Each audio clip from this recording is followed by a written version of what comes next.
as you know, Liam, initially we started planned for the meeting to take place on another day, but due to difficulty, we weren't able to do that. And that's obviously changed some people's schedule and so forth. So there will be others joining in later on. What I don't want to do is delay the meeting. So I'll actually start the meeting if that's okay. So Bismillah, alhamdulillah, salatu wassalamu ala rasulillah. Firstly, assalamu alaikum and welcome to you all here today to the meeting organized by Community Foundation in partnership with a number of leading Muslim organizations. This is a session that we call Community Question Time, which we've been organizing for many, many years, holding people of authority and influence to account by the community, asking them important questions and getting to hear what their thoughts are. And this is exactly what we're doing today with Liam Byrne, the candidate standing up for the West Midlands Combined Authority mayoral position. We know that in the West Midlands, the Muslim community make up 10% of the total population, and that's almost double the national average. And that's something very important for all of us to understand. And the fact that Muslims come from a diverse ethnic background, from Bangladeshi, from Pakistani, from Arab, from Somali, from African Caribbean in the main. And the fact that also Muslims preoccupy in areas in the main where there's high levels of deprivation, there's high crime, high overcrowding, very poor housing. And there are issues around health inequality, there are issues around high unemployment, particularly of young people. There are serious issues with regards to low educational attainment and so forth. And a lot of this is compounded around racism that they experience and face, and also Islamophobia, which is a growing concern across not just the West Midlands, but nationally. To keep this meeting sort of manageable, we only invited a dozen organizations. There are over 30 organizations involved, and I'll quickly make mention of those so that the participants and also Liam in particular is aware. So MEND, obviously, they've introduced themselves. Midland Muslim Society, that's actually an organization operating across the West Midlands. They have over 1,000 paid members, who span across all the towns and cities.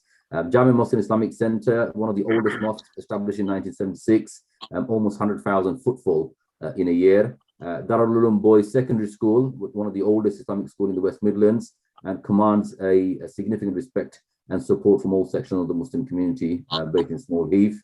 We've got Birmingham Masjid and Dawah Center with members from Sandwell and North Birmingham. Masjid Noor, again, one of the oldest in the area, purpose-built mosque. Lozel Islamic Center, relatively small mosque, but has an extensive active and influential members. Darlaston Mosque, which has just been introduced by Bashir, the chairman. Then you've got the Bangladeshi Caterers Association, again, a national body of caterers and networks of people in the hospitality sector. MAB West Midlands, Birmingham ISOC, Coventry ISOC, Al Manara Foundation in Yardley, Al Rahma Islamic Center, Cockney Masjid, UKIM in Wolverhampton, Harun from Walsall, Aisha UKIM Mosque, Muslim Student House, and also Stand Up to Racism. So a whole gambit of organizations that have been involved in discussions. We've already had a meeting with Andy 2 weeks ago. And so basically, Liam, the questions that we're going to be asking you is exactly the same thing. What the community want to understand is that the election is out there on the 6th of May. Basically, it's very important that the Muslim voices are heard, and also that we know the responses from the candidates that are standing to see how they will respond should they be elected as the mayor to those key matters and concerns in their office and capacity as the mayor of West Midlands. So we'll start off with our first question, which is coming from Bashir. So Bashir, if you want to ask the first question to Liam. Sorry, just before that, I apologize. So in terms of the agenda, we're going to be finishing around 1 o'clock, but Liam's going to have an opening statement beforehand. So basically, Liam, this is an opportunity for you to flag out your key drive and your key message that you want us to respond to. This program is being recorded. Like I said, we didn't actually invite all the members because it just gets a bit too technically cumbersome to manage. People will be watching it on YouTube later on, both all the organizations that I mentioned and their members included. So Liam, over to you. A few minutes for you to basically introduce your work and what is it that you're seeking to gain from becoming the Mayor of West Midlands. Perfect. I mean, thank you so much, and thank you for organising this during the holy month of Ramadan, and for taking time out today to organise this. This is a really important debate, and I want to just kick off with 5 very quick points. The first is a profound thanks. In many ways, this campaign that we're launching now for the Mayor of the West Midlands is a coalition of people who have come together, who are frustrated about the world as it is today, who are frustrated about the state of the West Midlands today, who are frustrated about the plight of Muslims in the West Midlands today, as well as internationally, but who have come together to argue for change and to try and grab hold of the power and the resources of the Mayor in order to effect that change. And many people who will be watching this, and indeed many people who are on the call today, have been people who have profoundly influenced that journey over the last few years. So thank you is the place I wanted to start. The second thing I wanted to share is that much of the politics that we're trying to put forward has deep roots in faith. I myself am what's called a struggling Catholic. I was brought up in an Irish, a family of Irish culture. My personal inspirations are in Catholic social theory, which is about how, which became an important part of liberation theology around the world, but which traces its roots back to Matthew 25:40, which has a verse at the core of its inspiration, which is, truly I tell you, whatever you did for the least of these brothers and sisters of mine, you did for me. Those were the words of Jesus. The idea here being that you need to treat, when you treat the least of us, as Jesus called them, you are treating in our view, the Messiah himself. As I've worked with Muslim groups and academics over the years, I've been profoundly influenced by the Charter of Medina and the overlap in many of the teachings between Christianity and Islam. And in particular, the Charter of Medina is something that I use a lot when I'm talking to mosques, when I'm talking to young people, as the kind of inspiration of people living together in harmony and justice. That is a model which I think we should be using to try and steer by here in the West Midlands. And many of you have been my teachers in this, and for that I'm profoundly grateful. The third, I guess, point of departure really for the campaign is that in many ways this campaign started outside Digbeth coach station in a soup kitchen that was run by the mosque on Poets Corner, Umar Care Foundation, and a number of other people from a Christian community who were teachers in my constituency. And when you're running these food banks, when you're running these soup kitchens, it's heartbreaking to see the queues around the block. And as I began to develop my work with the homeless community, I became increasingly angry at, okay, seeing the great wealth of the city, seeing the cranes in the sky, seeing people dying in doorways. And then in my own constituency, after about a year after I started that work, we had an incident where the Aston and Nechells Food Bank literally ran out of food. In the second city in the 6th richest country on earth, food banks literally ran out of food. And this work with the homeless community, this work on food banks created such a moral outrage for me. Ultimately, that was the inspiration, the source of energy, the source of anger, frankly, in choosing to run for mayor. And the work that we developed, what we called Operation Compassion, again, it was an operation that many people helped with. I suppose the next point, the next kind of influence in this campaign is then obviously much of the work that I've done serving what is today the biggest Muslim constituency in Britain over the last 16, 17 years. And in particular, over the last 4 or 5 years, I've been quite deeply involved in a number of, I guess, high profile inquiries and reports into discrimination, economic and otherwise, against Muslims. So the Citizens UK commission that was chaired by Dominic Grieve, the all-party group on Muslims, their research work on definitions of Islamophobia, my own research work. I was also, as a member of the Council of Europe, involved in creating reports there. And I think, that has helped me see both the policy and the practice over the last 5 or 6 years of how far we've got to go in the West Midlands in combating the kind of discrimination that is defining the lives of hundreds of thousands of people in that region. But, it's all very well writing reports, but reports are words, and what we need is action. And so again, a lot of the ambition for me and for people involved in my campaign for mayor is that we've written the reports, we've helped write the things. The point is to turn that into action. And then I suppose the final piece of the puzzle is that I do believe in using positions of political influence and positions of political power to stand up and fight for the causes that we believe in.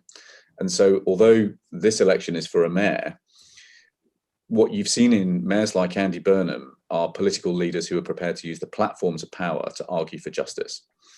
And as many of you know, because you've worked with me on this, the campaigns for justice for Kashmir, the campaign for recognition of Palestine, the campaign for justice and salvation for the Rohingya, these are important campaigns that I have been deeply involved in over the last 5 or 6 years. As some of you know, I'm currently the subject of a targeting operation by some pretty nasty elements in India at the moment because I don't pull my punches on issues like Kashmir. But I'm not going to pull my punches on issues like Kashmir because I believe that political leaders have got a responsibility to call out injustice and to stand against it. That's partly why we elect political leaders. So I'm not going to make any apologies for that, and I will continue to use the position of mayor in order to argue on some of these important international issues. So, we've published a manifesto. Many of the answers to your questions, actually, your excellent questions, are in that manifesto, and I'm happy to go over those again this morning. When the elections were delayed by a year, we chose to write the manifesto in a slightly different way. So I said to the team, look, let's try and be the first people to ever try and write a manifesto from the bottom up. So over 10,000 people have contributed ideas and comments to this manifesto, which is why I genuinely think it reflects the ambitions of the people of the region. It's not a pipe dream. It's not pie in the sky. The stuff that we've got in our manifesto is doable, and it will make a significant difference to everybody in the region, but to the Muslim community in particular. And inshallah, God willing, we will succeed in May and begin to turn some of these ideas and ideals into action. I'll stop there. Hopefully that's enough to get the ball rolling. Lovely. Thank you for that, Liam. Just within that, obviously, as you know, the pledges that we've pulled together, Liam, we've passed a copy to you. Yeah. What are your thoughts on signing up to those pledges? There are 3 areas that we've identified which are key concern, and obviously they've got sub-pledges within them. Yeah. I mean, do you want to digest that? Do you want me to go through them one by one? If you can give your overview first, and then if okay. there's any that you can't do, explaining why you can't, and the ones that you can do, just letting us know. Yeah. To be honest, we're pretty content with all of it, because the thinking that you've put into this is very similar to our own thinking that's gone into our manifesto, and its deep roots in many of the reports that I cited earlier. I think the one subtlety that I want to draw out is around the Muslim Equalities Task Force, because what we propose in the manifesto, again, it's based on a lot of our experience in government and in power, because my observation is that sometimes when you set up standalone task forces, they do their work, they do their research, but there is always a risk that the report is then left on the shelf. So we've had to think about this quite deeply, and so we are proposing a kind of a commission, an overarching commission on climate and justice, economic justice in particular, which will provide the North Star for us. It will provide the long-range policy work around issues to do with the common good and just transition. And we see that as a place where we will bring together people who share an ideal about the common good. So, for example, trade unions, many campaign groups, climate justice campaigners. That is almost like our policy council that we think should provide the long run thought for what the mayor does. So we think that I don't know whether you'd call it a task group, but it's certainly a group of people to work on Muslim equalities who could report into that Economic and Justice Council, because for us that is a way of guaranteeing that the ideas that are developed actually go into the mainstream and are then woven throughout the entirety of the mayor's office, if that makes sense. So rather than having something that is standalone, separate, and risks being diminished or writing reports that don't have an impact, we think it is almost like a mother lode, like a source of ideas that come into our Economic and Justice Commission, because that's the way that we best guarantee the ideas are actually mainstreamed throughout the organization. So that, I mean, hopefully, you know, that sounds sensible. It's, as I say, it's based on our experience of getting things right and getting things wrong in government, basically. The need to mainstream policy, we just sort of think is incredibly important. Otherwise, it risks not having an impact. Yeah. So what would be useful, Liam? We'll go into our questions now, but if you can get back to us on an email, just to explain the places that you actually said. Here, but yeah, okay, sure. Yeah, if you can get back to us on an email, so then we can circulate to all the members, so they know exactly where you stand with regards to those pledges. I think that'd be more useful for them to quickly read through. So we'll definitely do that. We've got a few people who've joined us. Which I haven't introduced. Shuaib Afzal from MEND, and also Hussein Rabi as well. And then we've also got Dr. Saad, who's just joined as well. So they can introduce themselves quickly when they do the questions. So we'll just quickly move on then. The first question, so Bashir, you're asking question number 1. So Bashir Ahmed, the chairman of Darlaston Mosque. You need to unmute. But can you hear me? Yeah. Liam, I think it's the question, it happened in your patch, the Trojan horse, Underton Road School. It was in the media all over the place. Muslim children and as well as parents raised lots of concerns about the scandal. They were vilified, they were attacked, their value sets and beliefs were mocked, and Islamophobia went increased because of the incident. If you are elected, you know, as a mayor, how will you ensure these kind of things don't happen again, and the community is protected from those kind of, you know, incidents and kind of, you know, outcome of these incidents and so on? Yeah. So I was deeply involved in de-escalating and deconflicting both of these conflicts. The Anderton Park is not in my constituency, but the Parkfield School was. And, you know, we were successful in de-escalating the protests around Parkfield School because I got very stuck in very quickly in order to broker the dialogue. Now, I have to say, I have to be honest about my experience of working on those issues, because in a way, both issues had similar root causes, and that is the academy system. It basically means that the schools are run almost as dictatorships from the Department for Education, and the role of parents in helping steer the school is almost eliminated. So, you know, I believe in equalities education, but I believe in all of the protected characteristics.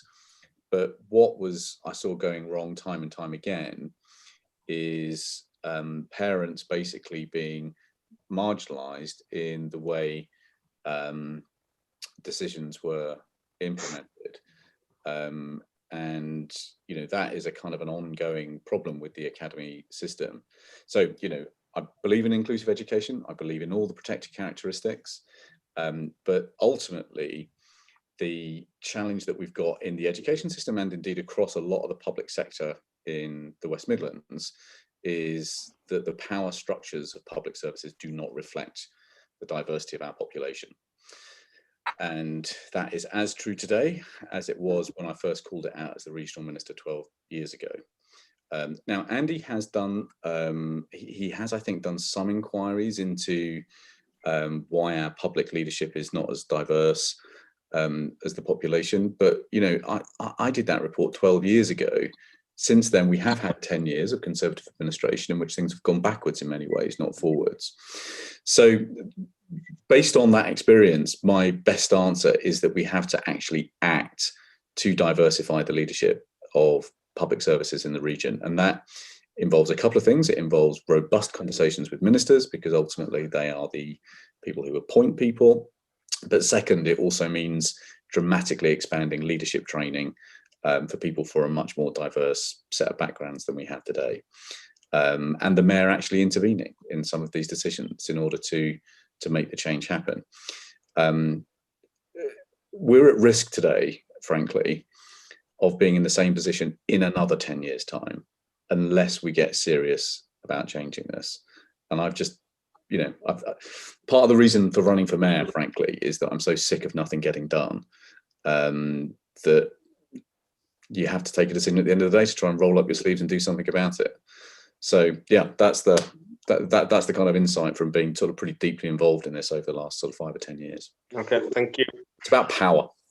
Yeah, and it's also about understanding. And the key thing is that, you know, everybody has their own values and their own associations and attachments. And the key thing is that we are a diverse community here across the West Midlands, and the right for each of us to have their own faith and values is important. Equally, we want to sort of force somebody else's views or values down somebody else's throats. I think that's equally respectable, and that's something that basically all of us want, is everybody to be able to live together in harmony without being infringed upon by somebody else in terms of them trying to thrust a viewpoint. And I think that's quite key, and this is where we need the leadership to be able to understand and work with everybody. So thank you for that, Liam. Moving on to our second question then, can I ask Azhar Qayyum, the CEO of Mendra, to put your question forward? Azhar, if you just unmute. That's a good idea to unmute. Yes, Liam, it's well documented that hatred and attacks against Muslims have significantly increased over the years. I mean, it's been an almost exponential rise over the last sort of 5 to 10 years. Will you commit to setting up a body to include grassroots Muslim organizations, representatives, to review support provided to the Muslim victims and improve action against perpetrators? Yes, so this is fine, and I'm just going to share with you, just on the chat there, some of the research that we started in Hodge Hill actually a few years ago, and we used this research to help influence the Citizens UK Commission on Islamophobia, on Muslim issues, and also the all-party group on Muslims research work on definitions of Islamophobia. So this is something where it is going to take both myself and Simon Foster to get elected. So Simon Foster, I think most people know and will have worked with over the years. This is something that is basically going to sit between Simon and I, but this is something that we're both committed to. I mean, we may get into this a bit later on, but I mean, you'll have seen that we do think the all-party group definition of Islamophobia is something that should be adopted. We know that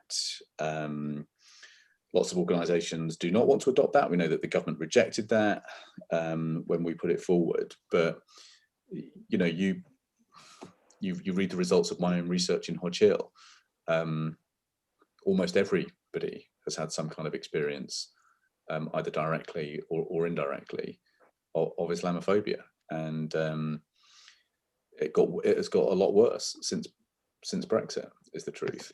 And so we have to do something about it, and that means the kinds of proposals that you've suggested here, in our view.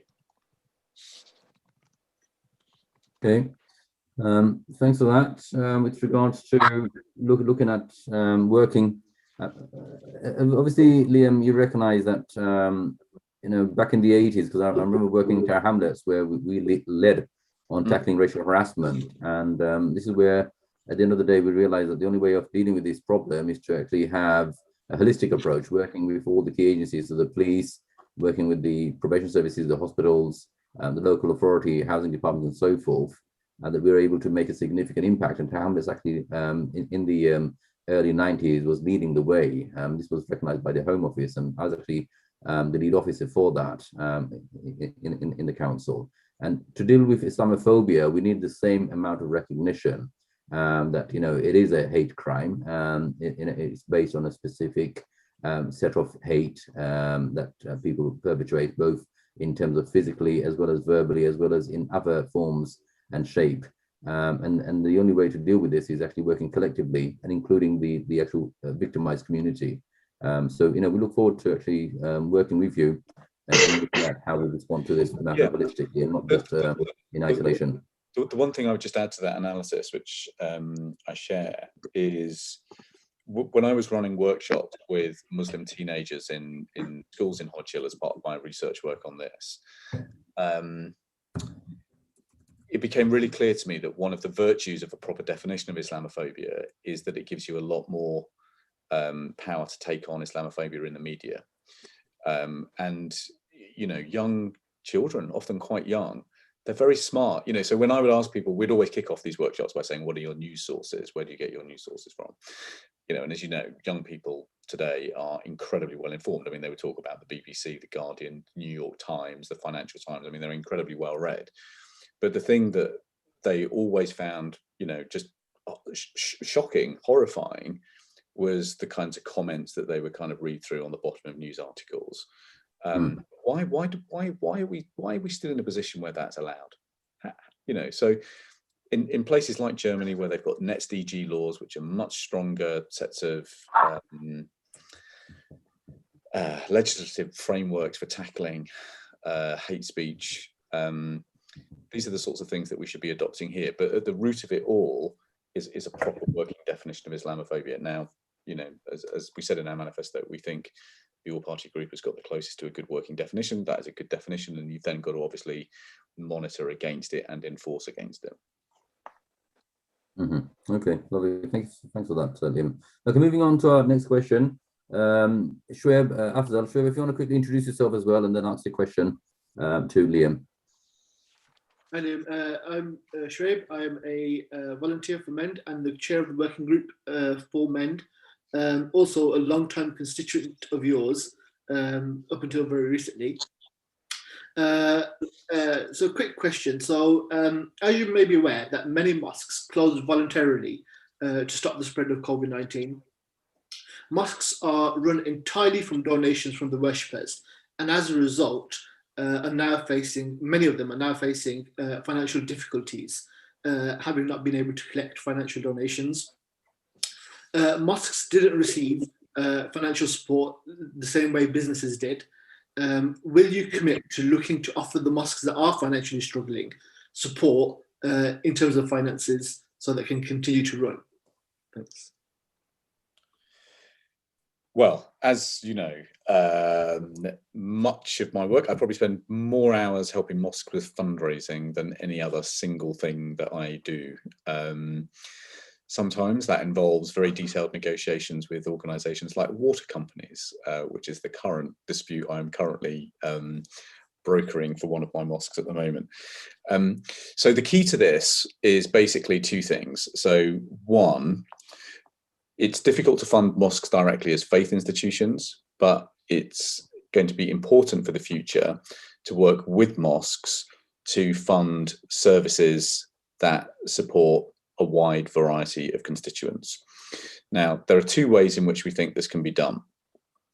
One of the conclusions that we arrived at in our inquiry into COVID fatalities in the BAME community showed that faith institutions should be used far more effectively to disseminate public health messages than we do today.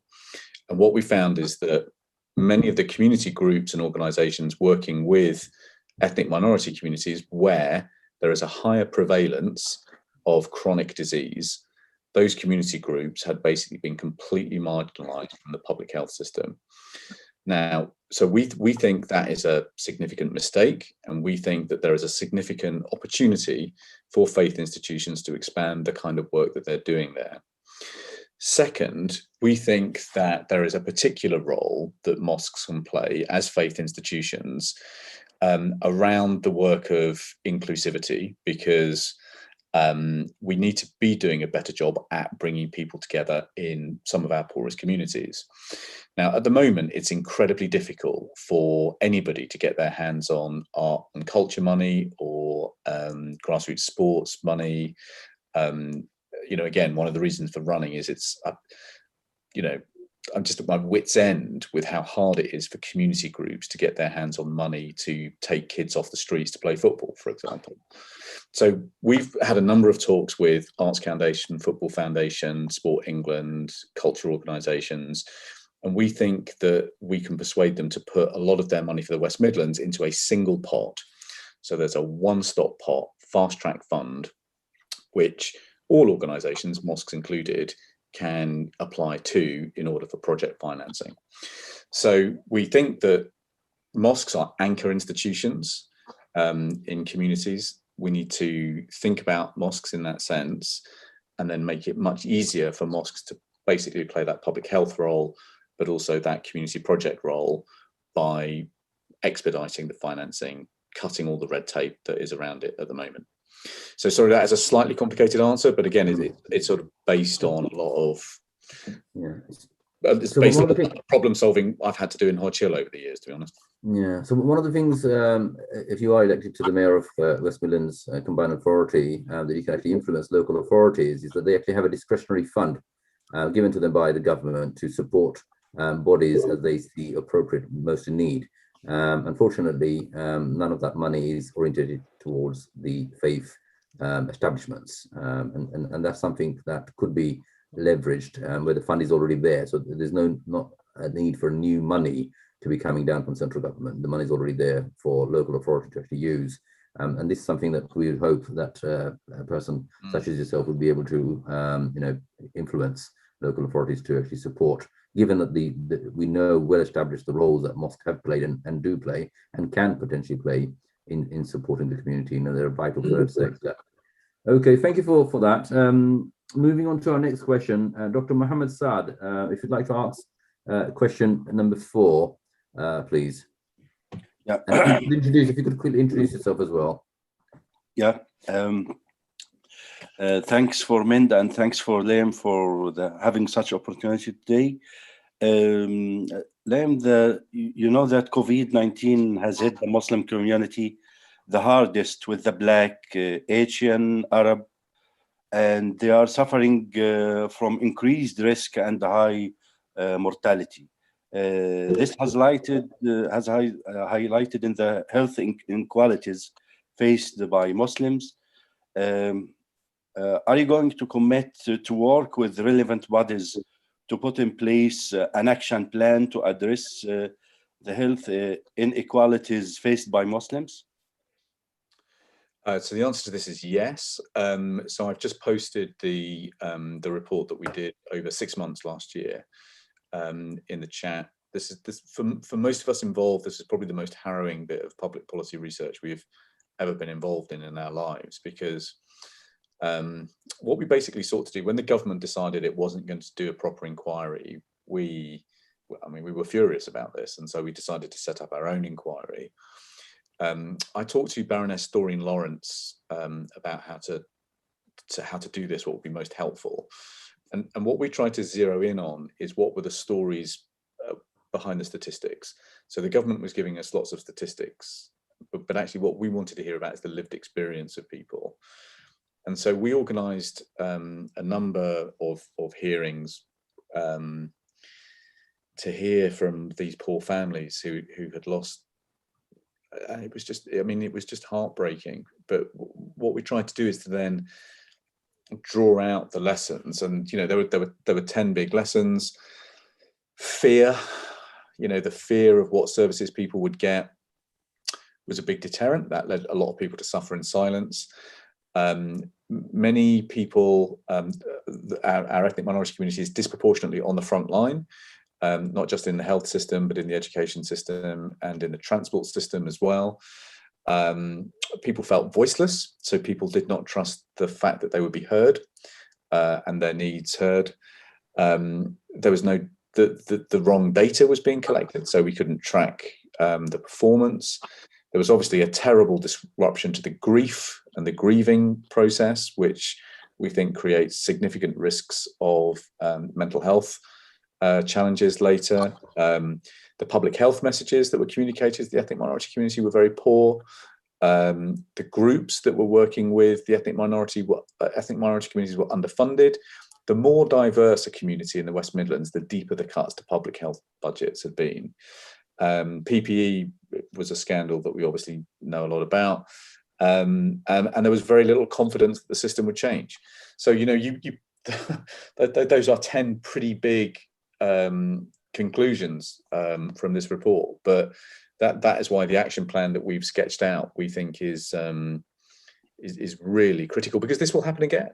You know, we now have zoonoptic outbreaks about every 5 years now, and we, you know, the world was unlucky this time that this was just as, you know, especially contagious. But if it was both contagious and deadly, if this was as contagious as COVID and as deadly as Ebola, then this would have been a real catastrophe, as opposed to simply the catastrophe that we've had. So we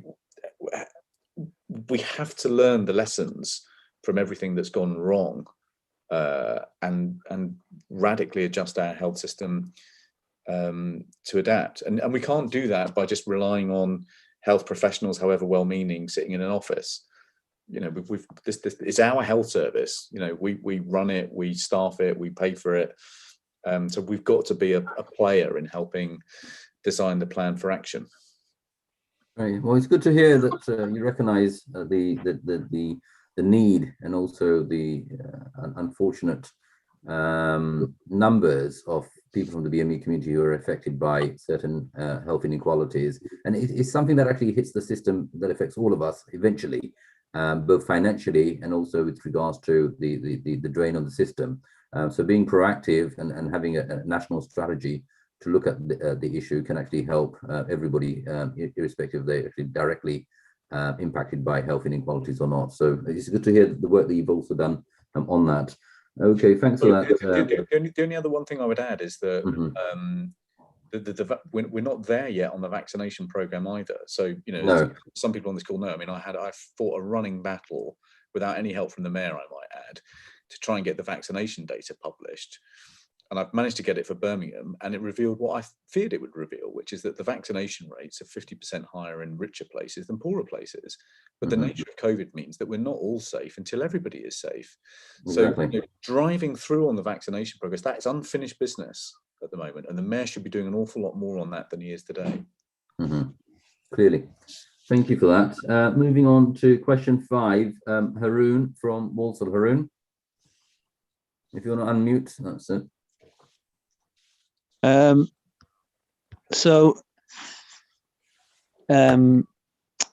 Muslims face serious discrimination and limited employment opportunities. Our youth have the highest unemployment rate in the region.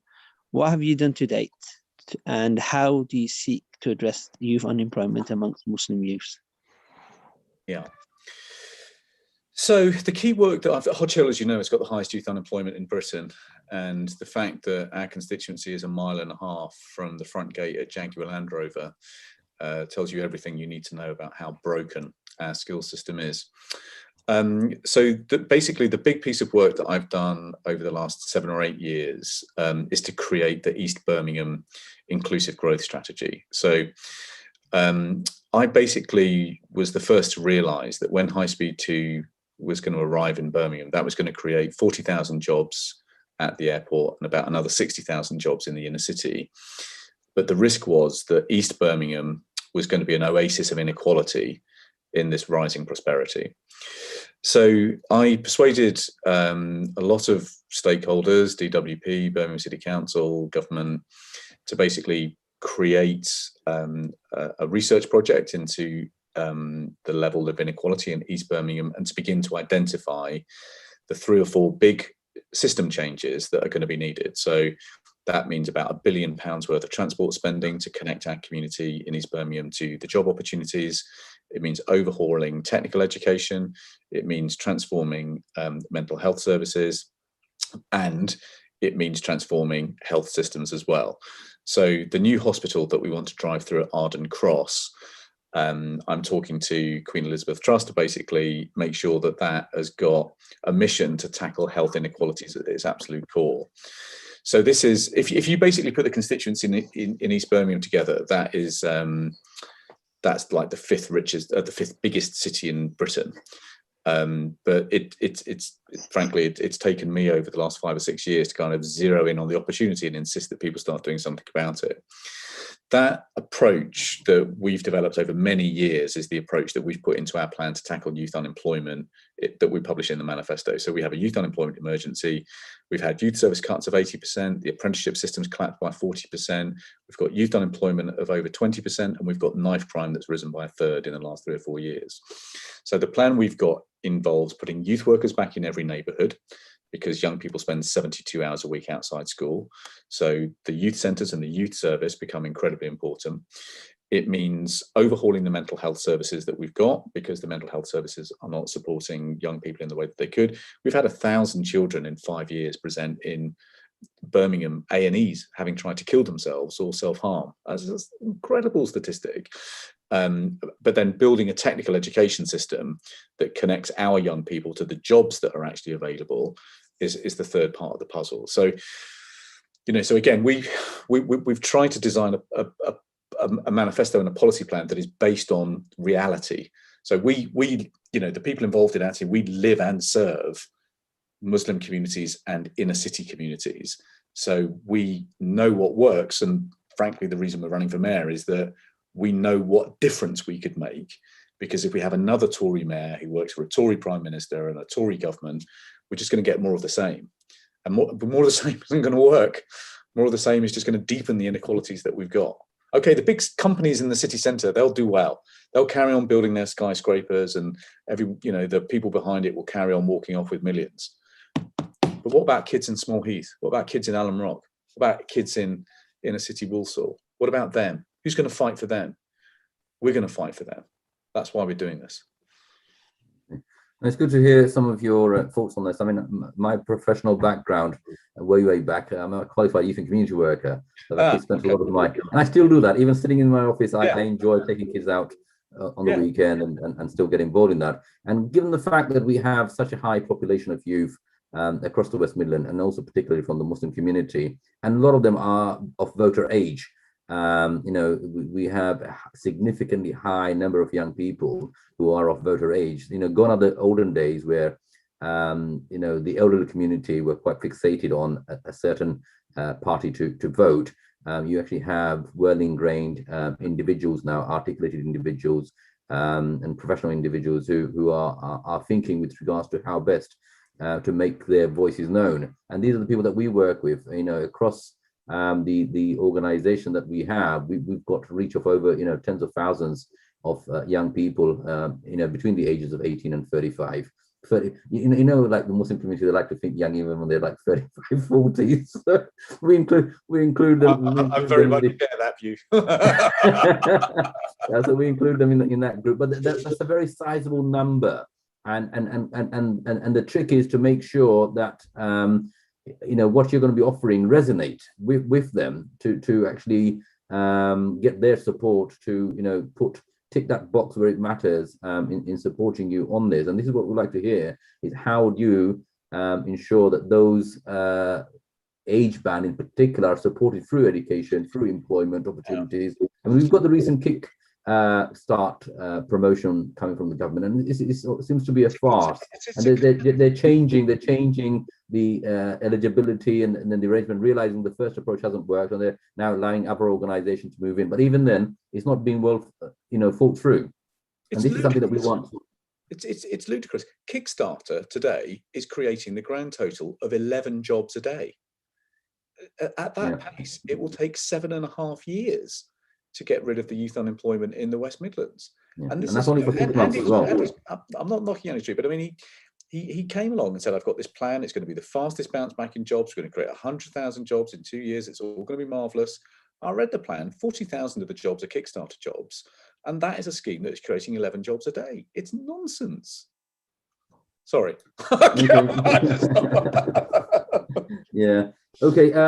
Obviously, like I said, there was 12 people, 12 key organizations that we invited today, and one of them, who's asking the next question, wasn't able to come along due to an emergency. So I'll quickly ask you that question, which is basically what I mentioned earlier on about housing and the crisis with the housing sector. The Muslim community are living in the most overcrowded housing in what are some of the most deprived areas of West Midlands. So will you commit to setting up a strategy to allow the Muslim community in particular, but also the rest of the community, to have proper housing, accommodation of the right sizes, and also affordable housing?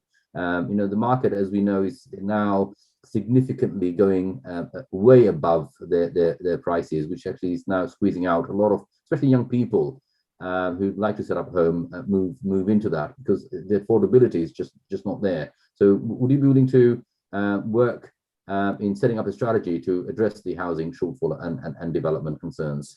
Absolutely. Housing and immigration are my two biggest caseloads in my constituency. In the inner cities, about 1 in 5 people are overcrowded. Now, what that means is that very often, if you've got a family with someone who is disabled in the family, for example, and you've got maybe equipment or something like that, you've got a family living in the most terrible state of overcrowding, with people with disabilities just unable to live any kind of life at all. But also, I'll give you an example of what this means. So just before Christmas Eve, it was about 2 days before Christmas Eve, I got a call from one of our head teachers who had basically said they'd had to go to rescue a family, a Bangladeshi family. Mum, 4 kids. The kids had disappeared, so they'd gone around the house. They got in, found that there was no furniture and no food in the house. And while they were there, a call came through from the estranged partner threatening to come around and kill them all. And so they evacuated the family to the school library. And the head teacher was now ringing me because they were facing the prospect of the family living in a school library over Christmas. And we had to jump in and get the emergency accommodation sorted. And many of these families now who are in this pickle are being sent to Wolverhampton because there's no homes in Birmingham. Or they're being sent to live in hostels on the Hagley Road, where there's no cooking facilities and there's no play space for the little children. I just think this is outrageous. And again, sorry to be, a bit political about this, but the numbers that Andy Street is using are for the entire West Midlands. He's very proud of his housing numbers, but they include all the houses being built down to the Welsh border. Well, the houses built in Ludlow don't help you if you live in Ladywood. We need family homes, not holiday homes. 85% of the homes built in the region last year were not affordable. 97% of the homes were not for social rent. No wonder there's a housing crisis. So we've said, and we've got a costed plan for this, we need to be at least doubling the number of homes that we're building for social rent. In places like Birmingham, that means getting on for over 3,000 homes over the next 7 or 8 years for social rent. Not posh flats in the Jewellery Quarter, homes that people can actually afford, families. And crucially, these homes need to be in communities where there's good access to healthcare, good access to education, good access to green space, and good access to public transport. We're not, I often say we're not trying to get rid of houselessness. We're trying to get rid of homelessness. Home is where the heart is. It's where you're in a community with people who love you and cherish you. And that, I think, should be our defining mission. Great. Good to hear your thoughts on that. A very important issue. Okay, I'm just conscious of time as well, so I'm going to quickly plod along. Moving on to the next question. If I could ask Hussein Rabi, Hussein, if you could ask question number 7, please. If you could introduce yourself quickly, Hussein, as well. Yeah, Hussein Rabi, I'm a consultant vascular surgeon in the NHS. You know that there are many organizations Muslim organization and charities are actually working on developing the education and the other employment objective in the community. How will you personally be working and engaged with these organizations to develop and support the work which is much needed in the community? Yeah. So, again, we've thought a lot about how we've made progress in Hodge Hill on this over the years.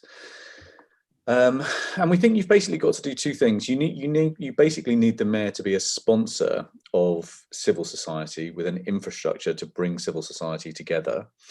But you've also got to be brokering the ability for civil society groups, community groups to get access to assets and resources. So when I was first elected back in 2005, 2006, I began running funders fairs for local community groups. And what surprised me is that people decided to use their time. They'd spend half their time talking to the funders, but then they'd spend the other half of the time talking to each other. And I thought that was really interesting, because actually what was happening is that these different civil society and community groups were forming partnerships and alliances with each other to do things together. And that taught me a really important lesson about the convening power of politicians. And so I do think that we should be using the mayoral infrastructure, the mayoral office, to create almost like an office of civil society, where we are constantly convening groups around change that we're trying to see, to connect them with each other, but also to connect them to the assets and resources that they need. So one of the ideas that we developed with our co-op task force is this idea of co-op innovation districts. And the idea is that you find a particular space, a particular geography, and you're then looking at who are the community groups and who are the cooperative organizations in those particular zones. And then you're bringing them together, you're working out what assets you can transfer to them, and you're working out how you can provide long-term funding for them. So it's a very grassroots model of change, I would say.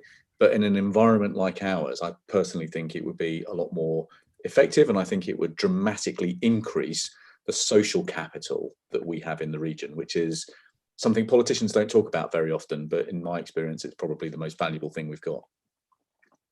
Okay. I think we somehow lost Thaqib. Seems to be a technical difficulty. So Azhar, if you could answer the next question, please, question number 8.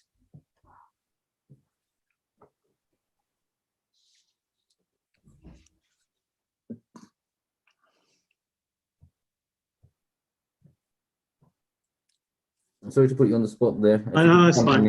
Yeah, because I just lost. Literally, I just saw Thaqib just disappear from the screen. Thaqib was there, and then Thaqib was there, and then Thaqib wasn't there. Yeah.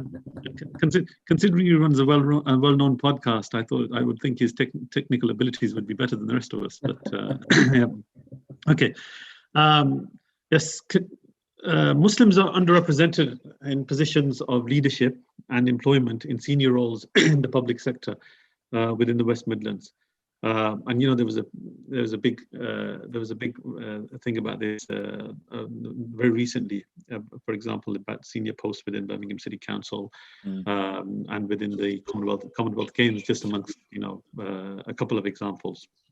So, what will you do to address this gap?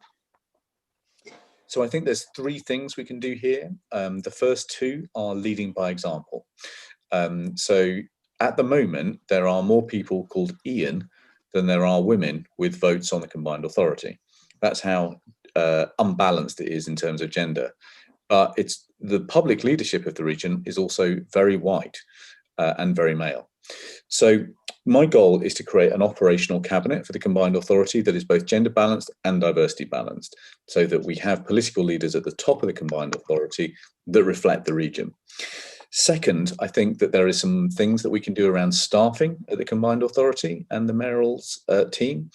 So things like, you can do things like proper equality impact assessments for all policies. That should be a given. But we also need to overhaul recruitment practices, consider things like name blind applications, because there's been so much there has been new thinking in how recruitment practices are organised better to ensure that your workforce is more diverse, and we need to be introducing those things to the combined authority itself. And then the third thing we need to be doing is using the mayor's soft power to work with the host of public spending organisations across the West Midlands to basically ask for a timetable at which their boards are going to actually reflect the diversity of the region. So again, this was this kind of observation about the problem of power structures is something that we zeroed in on in our inquiry into fatalities in the BAME community.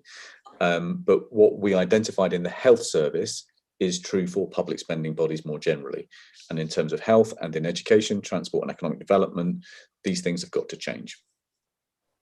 I mean, what would be useful is also having targets. I've worked in a number of local authorities where we actually set specific targets for the top senior management, and I think areas such as Birmingham, West Midlands Police, and also other local authorities. It will be Walsall is another area. I was actually director of Walsall Council many years ago, and again, this was an issue that they raised recently with regards to not having senior BME officials working in those organisations. So it's clearly an issue up and down across West Midlands. So it's something that needs to be addressed, and the way to address it would be to actually set specific targets. So that's something as a mayor would encourage you to be looking into. And I think it's only time now that this issue was actually taken quite seriously. Moving on to the next question. Thank you for that anyway, Liam, with regards to your response. But I think this is a serious issue. In terms of making the change has to come from within. And unless you have the right players with you supporting that change, it's definitely not going to be happening. I mean, the last meeting that we had with Andy was actually before Ramadan, and we actually had more women in this group than we had men. Grilling Andy with a set of questions. But unfortunately, due to Ramadan, we've actually had some apologies from that. Moving on to our next question then, talking business, if I could ask Goswuddin, the director of Al Miraj Services Limited from Al Miraj Banqueting Suite, please. Hi, Liam. My question is, Muslim in West Midlands play a key role in supporting the economy through the thousands of small business they run, from restaurant, grocery, butchers, and many other type of retail shop. What support will you be providing to help the businesses, especially those affected by the lockdown? Great, thank you. So there's two things which we think are important here. So again, the first set of ideas came from our co-op. I'll post a link to it, our co-op task force. So Preston in the north of England have pioneered this model called community wealth building, which is all about keeping the public pound local. So we've spent some time studying their approach, and we think we can make it work in the West Midlands. Preston is a small place, West Midlands is a big place, but basically across the public sector in the West Midlands, we spend about £20 billion a year, but we don't zero in on which of those contracts we can actually place locally.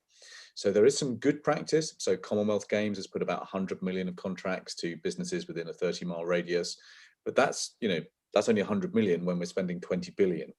So we want to set up an office of community wealth building to basically do an emergency audit of all the contracts that are placed, to work out which of those contracts we can place with local businesses that are creating local jobs. Now, just to give you an example, this is an anecdote, but it illustrates a point. There is a significant hospital in the West Midlands who has their catering contract with Break Brothers. Break Brothers are literally shipping in food from like Newcastle to hospitals in the West Midlands. And then Break Brothers is obviously registered in a tax haven, so they're arguably not paying all the tax that they should as well. This is mad. This is completely mad. Why don't we place the contracts with local businesses? That would be better food. It would also be putting food on the table for local business people. So I just think, again, we just got to think much harder about the tools and levers that we've got, and start using them. There are European countries which are smaller than the West Midlands. Why aren't we using our economic power to actually support local businesses? Now, The second idea is this idea I've just posted in the link called the race code. So we've worked with a chap called Carl George to understand this, and we think that we should be asking everyone in the public sector to sign up to good business and good employment charters, which we will work with trade unions to help define. But we think that Carl George's race code, which is a governance code, is one of the things that we should incorporate into that, so that if you're getting a public contract, you need to be doing the right thing for diversity within your business, right the way up to board level. And again, if I sign that, Andy Burnham signs that, Tracy Brabin signs that, Dan Jarvis signs that, Sadiq signs that, then if you've got a group of 10 Labour mayors signing up to a set of business and employment standards across swathes of England, that begins to tip economic power towards businesses which are doing the right thing. Okay, that's an interesting concept. So we hopefully with gleaming eyes wanting to see that into realization very soon. Moving to our last question, not last but not least, Shoaib, if you could answer your question to Liam, please. Yes, that's great, thank you. So you've touched on this a little bit already, to be fair, but if you were to be elected, would you commit to ensuring that candidates are representative of the demographic makeup of the area where they're standing, particularly those areas where there's a high level of Muslims? Yeah, so we don't think necessarily, well, we basically think that as a cohort, our party's politicians need to reflect the diversity of the area. We don't think necessarily it's wise. It depends kind of what level you want to go down to, if you see what I mean. So we think, so for example, Birmingham Labour Group, we think has to be diverse enough to reflect the diversity of Birmingham. We believe that in all of our groups across the region. I believe that for the Mayor's Cabinet. You know, it comes back to something Noswell said earlier, really, which is that what really struck me when I was watching the Birmingham Youth Climate Strike protests and the Black Lives Matter protests, this generation that is coming up at the moment are phenomenal. They are collaborative, they're entrepreneurial, they're creative, and frankly, the sooner we hand power over to them, the better. So what we have got to do is to make sure that our power structures have opportunities for this generation to serve, good mentors, and good open ladders for them to climb up. Because in a way, I feel that we need to be accelerating the arrival of this next generation, which is much, much more diverse, into positions of power and influence. And as a political party, this doesn't make me very popular, my own party sometimes, but in my own party, we sometimes do have to break old monopolies of power in order to make this happen. It's why I pushed all women shortlists in the inner city sort of 7 or 8 years ago. I can tell you there were many of my close friends who did not thank me for that, but it does mean that we now have some pretty impressive Muslim women who are very experienced councillors, and they are future MPs in my humble view. I think the key thing is just allowing an equal playing field, because as we mentioned earlier on, issues around racism, issues around Islamophobia, issues around lack of opportunities clearly detract individuals from having that level playing field. So, you know, we were definitely encouraged by the push to ensure that there are good representation. I could talk for a long time about this, but I mean, a lot, because I know how I came up. So I came up as a student activist. I was a student politician, which is where I got my, that's when I organised my first sit-ins and demos and all that kind of thing. Mm-hmm. But the role of leadership training is absolutely fundamental in this. And so programs like the Joe Cox Foundation or like the Byrne Foundation, they're providing a good start, but the truth is they need radically expanding. Liam, thank you very much for your time in answering the questions as well.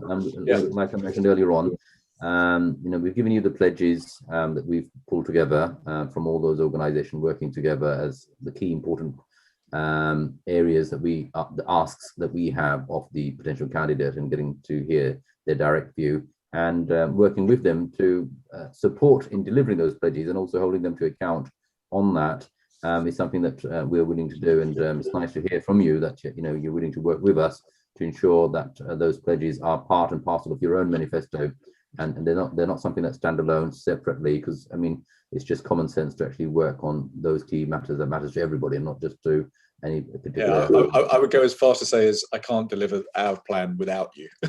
It's actually how I would say it. Good to hear. Good to hear. And just on that note, as we know, the last West Midland mayoral election, the difference of one party gaining seats over the other was just a couple of thousands, 5,500 odd. And we the members that we have here, we can swing it whichever way that we want to with our influence on the people that we have, and then hence why we wanted to hear from you directly. Obviously, as you know, there are issues in the Labour camp. I mean, even recently with the Ramadan fiasco that Keir Starmer had pulled out. These don't actually sit very well. These are very concerning.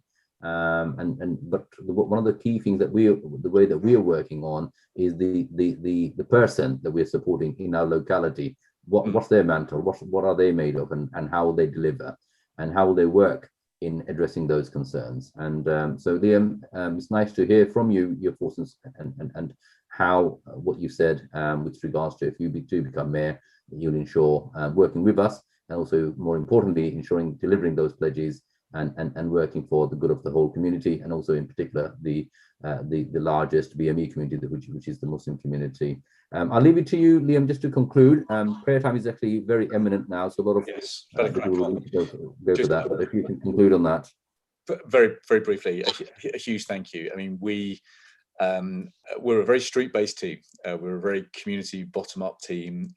We learn everything in our communities, and the reason that I want to leave the House of Commons is because I'm just so frustrated with how I see things going.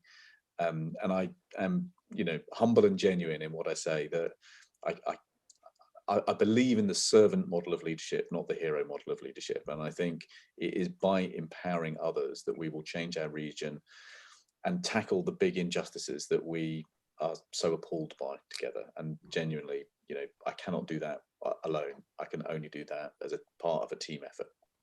Okay, great. Liam, you said a lot of things that resonate with a lot of people, and we will definitely take a task for that in working with the community out there to make sure that they put their votes where it counts, and we'll be looking forward to working with you in the near future on that. And please get Tom or yourself directly to email me back the pledges that we've given, and that's what we'll be circulating to the community to actually say, look, this is what Liam has agreed to if he does get the position of Mayor of West Midland, and like I said, we'll meet with you thereafter to take you to task on that. But we've got the numbers, and that's what's important now, and we can change that in the direction that is appropriate for the needs of the community, and this is what we're working on. We're working on looking at who is out there to best meet the needs of the community generally, and also more specifically the Muslim community. So Liam, thank you very much for your thoughts, your feedback, and your comments with regards to those things. Azad, do you want to quickly say something? Or are you saying goodbye? No, I was just waving. Okay, with that I conclude. Thank you for everybody else. Have a very pleasant rest of Ramadan. And taking out your time. Okay. You've heard from Liam, so you now know how to go back to your people that you work with, and the feedback that you can actually give them on that. And Liam's going to come back with his pledges as well, and that should make it all fine for us to look at moving forward in that direction. That is going to be the most worthwhile. Thank you very much, and with that I conclude. Okay, Assalamu alaikum, everyone.